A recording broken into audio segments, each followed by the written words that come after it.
قبرستان میں ایک ظالم بادشاہ تھا۔ شہر کی دوشیزہ لڑکیوں کی آبرو ریزی کرتا تھا۔ ایک مرتبہ ایک بڑھیا عورت حضرت شیخ ابو سعید قصاب رحمت اللہ علیہ کی خدمت میں گریہ وزاری کرتی ہوئی آئی اور فریاد کی، حضور میری دستگیری فرمائیں، بادشاہ نے مجھے پیغام بھیجا ہے کہ آج وہ میری بیٹی کی عزت لوٹنے والا ہے۔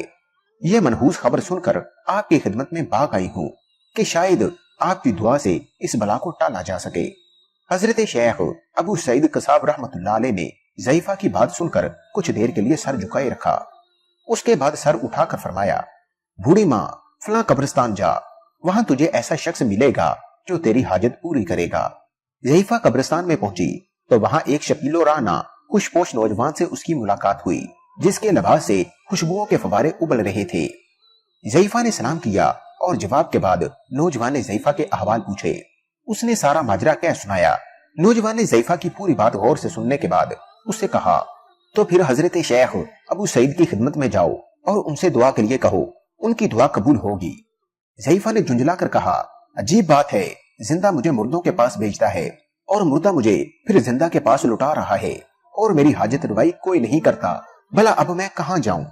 نوجوان نے پھر ضعیفہ سے کہا، تو حضرت شیخ ابو سعید کی خدمت میں جا، ان کی دعا سے تیرا مقصد پورا ہوگا۔ ضعیفہ پھر حضرت شیخ ابو سعید رحمت اللہ علیہ کے پاس آئی اور سارا واقعہ عرض کیا۔ حضرت شیخ ابو سعید رحمت اللہ علیہ نے سر جھکایا اور ان کا جسم پسینہ سے شرابور ہو گیا، پھر ایک چیخ ماری اور منہ کے بال گر پڑے۔ اسی لمحہ شہر میں شور ہنگامہ کی آواز بلند ہوئی اور لوگ کہہ رہے تھے کہ بادشاہ فلاں ضعیفہ کی بیٹی کی آبرو ریزی کی نیت سے جا رہا تھا۔ اس کے گھوڑے نے ٹھوکر کھائی اور وہ گھوڑے سے گرا اور اس کی گردن ٹوٹ گئی اور فوراً مر گیا۔ اس طرح حضرت شیخ ابو سعید رحمت اللہ علیہ کی دعا سے اہل شہر سے یہ بلا ٹل گئی۔